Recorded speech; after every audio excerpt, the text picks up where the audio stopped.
Hi friends, welcome to Anu's kitchen.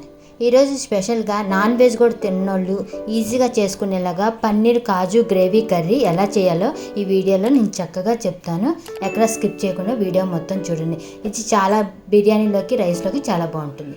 ఫస్ట్గా mixie jar తీసుకొని 2 medium size టమాటా ముక్కలు వేసుకుందాం. అండ్ దీంట్లోకి 2 మీడియం సైజు ఆనియన్స్ ముక్కలుగా కట్ చేసి వేసుకొని అండ్ దీంట్లోకి కాజుని 1/2 కప్ అంతా వేసుకొని ఇప్పుడు మిక్సీ పట్టేసుకుందాం. చక్కగా స్మూత్గా పేస్ట్ చేసేసుకొని పక్కన పెట్టేసుకొని స్టవ్ ఆన్ చేసుకుందాం. స్టవ్ ఆన్ చేసి కొంచెం మందంగా ఉన్న కళాయిని తీసుకొని పెట్టుకున్నాక దీంట్లోకి ఇప్పుడు మనం కొంచెం ఆయిల్ వేసుకుందాం. ఒక 3-4 స్పూన్లంత ఆయిల్ వేసుకుందాం.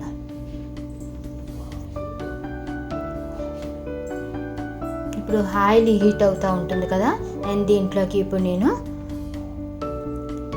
కుప్పెడంతా కాజుని వేసుకొని గోల్డెన్ బ్రౌన్ కలర్ వచ్చేలాగా వేయించుకుందాము. ఇది బిర్యానీలోకి, రోటీలోకి, చపాతీలోకి, ప్లెయిన్ రైస్లోకి కూడా చాలా బాగుంటుంది ఈ కర్రీ. నాన్ వెజ్ తిన్నోళ్ళు ఇలా చేసుకొని తినండి, చక్కగా తింటారు. కలర్ వచ్చేసినాయి కదా, బ్రౌన్ కలర్. మనం ఇప్పుడు తీసేసుకొని పక్కన పెట్టుకుందాం.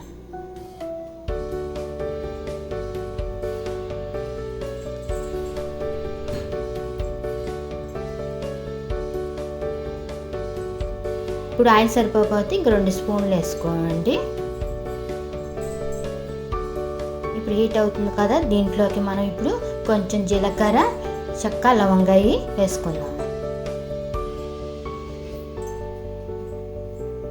ఇప్పుడు ఇది కొంచెం వేయించుకుందాం మనం.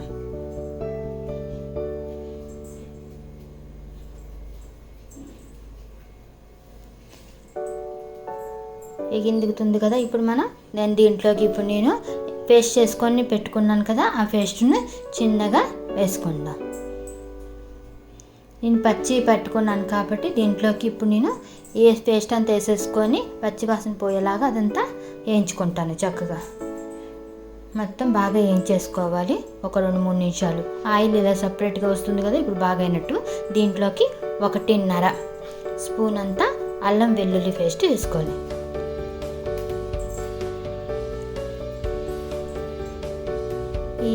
ఈ అల్లం వెల్లుల్లి పేస్ట్ కూడా పచ్చివాసన పోయేదాకా వేయించుకుందాము ఒక 2-3 నిమిషాలు.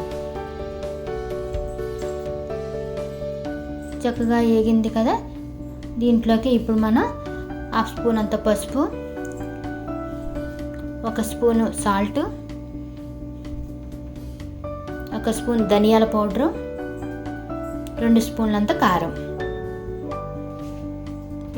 వేసుకున్నాం కదా. ఇప్పుడు దీన్ని వేయించుకుందాం మనం. ఇప్పుడు చక్కగా వేయించుకుందాము. మొత్తం చక్కగా కలుపుకుంటూ వేయించుకుందాం. ఇది కలుపుకుంటూ వేయించుకునేలో అడుగు పట్టకుండా ఉండటానికి కొంచెం అంత ఎసరులా పోసుకుందాం. నీళ్ళు కొంచెం అంత పోసుకొని అడుగు పట్టకుండా చక్కగా ఉంచుదాం ఒక 5 నిమిషాలు. ఇది ఉడికే లోపలికి మనం పన్నీరు ముక్కలుగా కట్ చేసి పెట్టుకుందాం. దీనికి నేను 200 గ్రాముల పన్నీర్ తీసుకొని చక్కగా క్యూబ్ సైజులో కట్ చేసుకుందాం. మొత్తం పన్నీర్ అంతా క్యూబ్ సైజులో కట్ చేసుకుందాం.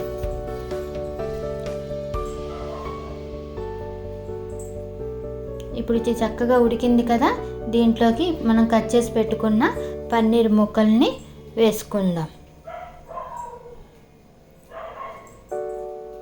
జాగ్రత్తగా సిమ్లో పెట్టుకొని పన్నీర్ ముక్కలన్నీ వేసేసుకోండి.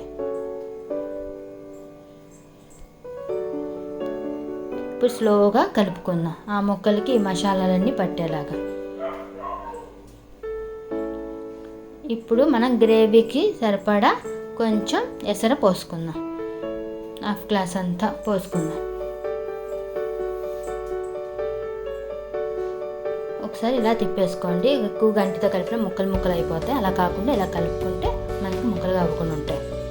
ఇప్పుడు లో టు మీడియం ఫ్లేమ్ అడ్జస్ట్ చేసుకుంటూ ఉడికించుకుందాం. ఇప్పుడు కొంచెం ఆయిల్ సపరేట్ అవుతుందిగా, ఆ టైంలో మనం హాఫ్ స్పూన్ అంతా గరం మసాలా వేయండి. వేసి మళ్ళీ ఒకసారి కలుపుకొని ఒక 3-4 నిమిషాలు ఉడికించుకుందాం. పన్నీరు తొందరగానే ఉడికిపోతుంది.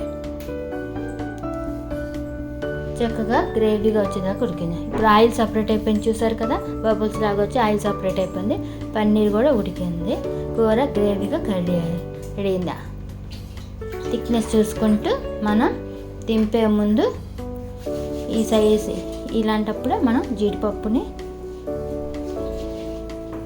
వేసుకొని దీనికి దింపే ముందు ఒక 5 నిమిషాల ముందు కొత్తిమీర కూడా వేసేసుకొని 2 నిమిషాల నుంచి స్టవ్ ఆఫ్ చేసుకోవాలి.